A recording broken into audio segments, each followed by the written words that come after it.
Hello, hello. Well, I got my new mold guide. Go over to NOE. Can't wait to play with it here. Got it mounted. Said I'd do another one when I got this problem figured out. This thing costs 25 bucks. Well worth every penny. I'll turn the fan down once that turns into charcoal. I flux with wax first, and then once I cleaned all that out, then I throw a handful of sawdust in there and let it turn to charcoal and I leave it. It's supposedly supposed to seal off the top of my pot and, you know, keep my tin in there. Means I have to buy my own alloy. I can't find a place to get it scrap. I get the lead scrap and not the alloy. Now I'm just prepping the mold. It's already heated up, a little hotter than I normally would start. We're at 435. But I'll be alright. And I got to lube it. It's a brand new mold. I found they had finally got an aluminum one in. I had that brass one. The brass one worked okay. Well, first of all, I think it was only a 3-holer. And the second thing is it was just so heavy. Man, you guys are going to laugh. But, I mean, I did a lot of retail, but years ago, as a career, we had paid a company a lot of money to write some custom software for us.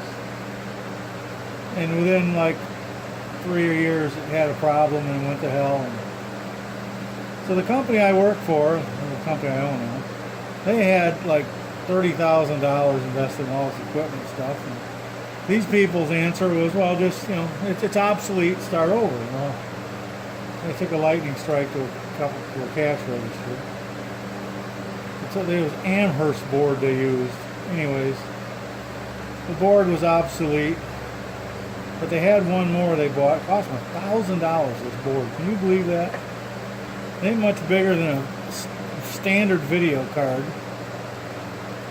If I remember right, it only had like 13 or 14 IC chips on it, a few capacitors and other supporting components.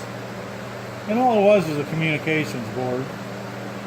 It was a non-standard form of RS-232, so it would be secured. Well, they told me the board wasn't repairable. And I goes, well, what are you going to do with the old board? What was to throw it away? Well, I asked my boss at the time, can I have it? I don't care, yeah. So I took it home, and I couldn't find any paperwork for it to save my life on the internet. Of course, back then the internet was CompuServe, okay? Anyway, so what I did, but the chips were marked. Well, I pulled the chips off the board, double-sided board, carefully, and I ordered some sockets, and I ordered some chips, because it was like 35 bucks to re-chip this whole board, every chip on. I don't know what was wrong with it, but I knew I fixed it when I'd re-chip it. But the cash register had problems, so every once in a while, at least every 6 weeks or so, I'd send another surge down, pop the board. Well, I went ahead and fixed it anyway. And then when the second one went out, I took the new one in. I said, can I try this? Well, they had nothing to lose, so let me plug it in, and lo and behold, it worked. Oh, the board that couldn't be fixed was fixed. So I took the next bad one home, gave it the same treatment, and I kept a couple sets of chips ahead. And for a year, we kept doing that. And I decided, okay, I'm going to learn how to program the software so we don't need this cash register. And I wrote this piece of software that is a cash register. The ironic part, we're still using this thing, right? And anyways, I wrote that piece of software, and took me a year. I mean, I worked too. I ran the store, but it worked. We're still using it. So don't let somebody tell you something's obsolete, throw it away and start over. We didn't have that kind of money to do that. Anyways, back to the thing in hand here. Drop a couple of sets. Okay, now we're actually going to pour. Look, check. I give this thing some dry run. This is the one that comes from NOE. It will work on the Lyman, I forget, it's a Lyman 25-pound digital pot. I forget the name there. And the RCBS Pro Melt. Because all it does, you take the shelf off, Here's the shelf, right, with that lovely mold guide came with it that I had to give a grind to. And it worked, it just didn't work easily. And this thing's 25 bucks. It's great money spent. The only problem I can find with it, it's not with this. This is not, I don't want to tighten it anymore. I tighten it with my fingers. I don't want to strip it. It moves a little, but it ain't a big deal. And my pot drips a little bit, but it's my fault because I am one of these crazy guys that likes to put the stuff in the top, right? But once that stops smoking, I'll go turn the fan off. I don't have to deal with it at all. In fact, let me fill this mold up so it'll stay warm, and I'll go turn it off right now. Because it's done smoking, and I don't have to have the fumes, and it keeps the tin in. Right? So the fan's just for when I'm fluxing. You can tell it's been fluxed a few times in his life. See, a lot quieter now. Anyways, this mold guide, it only has one edge on it. And it's got a special deal here. And I don't make any hollow point rounds because the rounds that I make are just to play with on the range. I mean, for self-defense, I wouldn't use my made. I would use something store-bought. Oh, that boy's warm. Hey, don't touch that damn thing unless you're as dumb as I am. See how it drips? Well, I put my catch on the other side. I'm thinking the mold, when I set it back up there, we'll see if it smears or does it just push it. Yep, it's just going to push it. Drop in, life's good. All right, so I'm a happy camper. This is a really, really, really nice pot. They were trying to pull a tandy on us. They're going to make you buy their molds. Well, I've never used one of their molds. They might be the best molds in the whole world, but I like NOE's molds, and they make double holers. Man, I ain't going to sit there. I'm sorry, but I like doing this, but I don't have the patience to use something that only drops me 2 bullets at a time. I mean, I don't know. To me, that's just, I guess I just don't, I'm not that, I don't know. I mean, because like these are for my AK-47. I tried that Lee mold, and the Lee mold worked great with a 160 grain bullet. The bullet looked good and everything, because I was trying to find something I could use a cheaper powder with. Because these guys take a special powder. At least that's what I found in the cast bullet handbook. And that powder is the best, okay? I mean, at least it's the most accurate. But with me shooting, and I'm not the best shooter, I'm just an average shooter, I can get 0.6 inch groups, 50 yards. For me, that's good. And the gun's only rated at 2 inch groups, right? So anyways, I would use a 160 grain bullet, and I could use Reloader 7 powder. It worked, but I got 2 inch groups. I ain't greedy. I want the other one. So this powder is 5744, I think it's called. But anyways, it's a little bit more money, so I went ahead and bought me an 8-pounder through Powder Valley. So that brought the price. Besides, they sent me a coupon. I got like, I don't know, I got free hazmat. I know that and all that. So that was cool. So anyways, 8 pounds will let me make a couple thousand anyway. And I have like $200 into the powder plus the primer. Yeah, it's almost the same price as buying factory ammo, but I like to shoot my own stuff. I think I figured I got 15 or 16 cents into these all together now, because this is a gas check bullet, and I gas check it. Not saying that down the road I won't try putting some in here that ain't gas check and see if I get leading or not. I haven't shot him off of the chronograph yet, so I'm not sure how fast they're going. I was just working for accuracy. And I was going to use a heavier bullet because I really wanted to use the cheaper powder. I mean, the damn powder is like $8 a pound more money. Well, that's $64 when you look at a 8-pounder. But I don't know what the powder is. It seems to work better. So in fact, I'm going to try some on the 308, I think. I was reading some stuff on the forums, and they were saying it works really good on a 308. So I was okay. My 308 was just average. I never got any great groups, but it's just something fun to play with. So there we are. What's the mold? It's a 3.14129-SP. And I size them down to, I think it's 3.12 or 3. I don't know. This ain't about that load anyway. But I bought another AK first. It was a true import. It was a used one from Czechoslovakia, whatever. And then I seen the Century Arms one. American made RAS 47. And I don't know. Some people say it's a hunk of junk, but I like mine. And I slugged the barrel because I was getting, I was having problems. I was getting some leading, and I only got the leading in the gas system. And it's only when I went up to that different powder, which I think is a higher pressure. Anyways, I think the bullets are too damn big. That when I slugged the barrel for the other one, the import, 3.14 was indeed the size of bullet I wanted to use, right? This guy here is a 3.1 when I slugged the barrel, so. And I only need one, so. And this one has a wood on it, with the other one didn't have any wood. This one's prettier.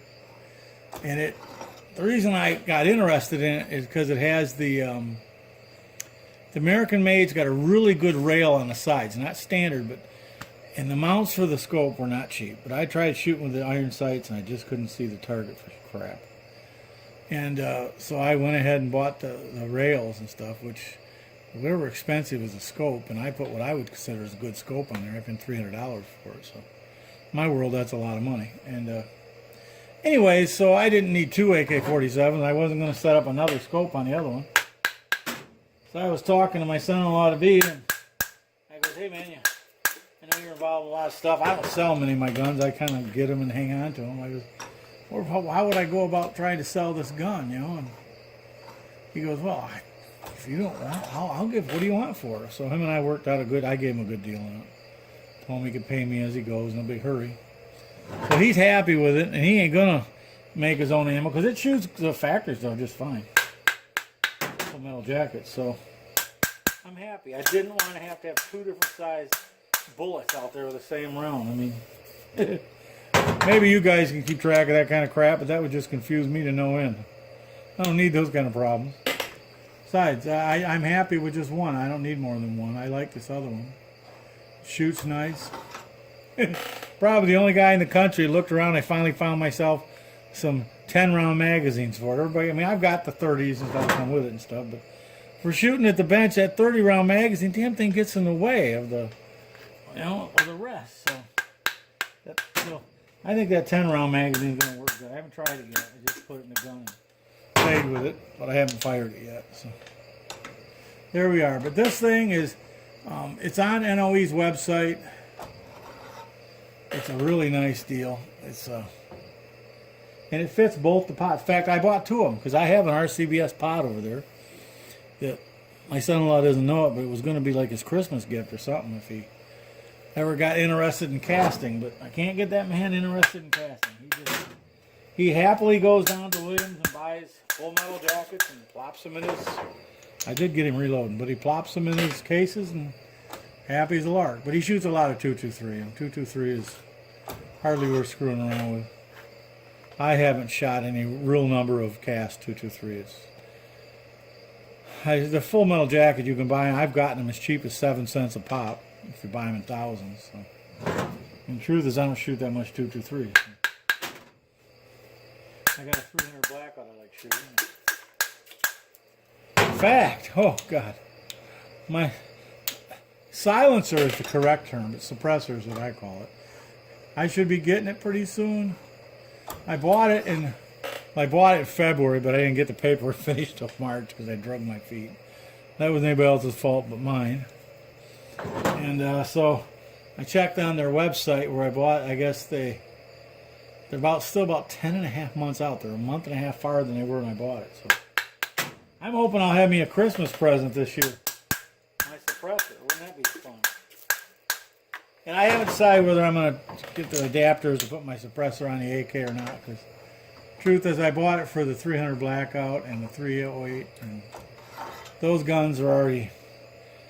I mean, this gun has threads, but they're the wrong size. I mean, I know they make an adapter for it. I just don't know if I need to. Because I'll shoot the 300 blackout the most with it. I I've got a nice bolt action Ruger American with a nice scope on it and 300 blackout that's threaded, and I've got a 300 blackout AR. I really like shooting bolt actions. I don't know why. Because I got a brass catcher on the AK, on the AR, so I don't have to go chase the brass. I don't know. There's just something cool about shooting a bolt. I never hadn't shot one until just recently. So, and I had shot AKs or ARs for a while. I don't know. There's something romantic about pulling that thing back and close. It's just, I don't know. It's just cool. I like it. I like it. I don't know that it's any more accurate or not. I mean, they say it is in a real marksman's hands, but I think probably both guns are much more accurate than I am shooting them anyway. So I just enjoy screwing with them, that's all. I just enjoy screwing with them. I remember when I bought my first AR, I was so happy. I brought it home, and I kid you not, I got it home, I bought it at a gun show, we were going to shoot it. It was just a little bit of daylight left. We're just getting it loaded up, starting to shoot it, and then one of those crazy bastards in the school shootings happened. I'm like, you know, that takes the wind right out of your sail. Of course, this asshole used an AR, and I'd like to go find the guy who did it so I could beat his ass, excuse my French. I think the police took care of it for me, or he did, whatever. I don't understand why people do that crazy shit.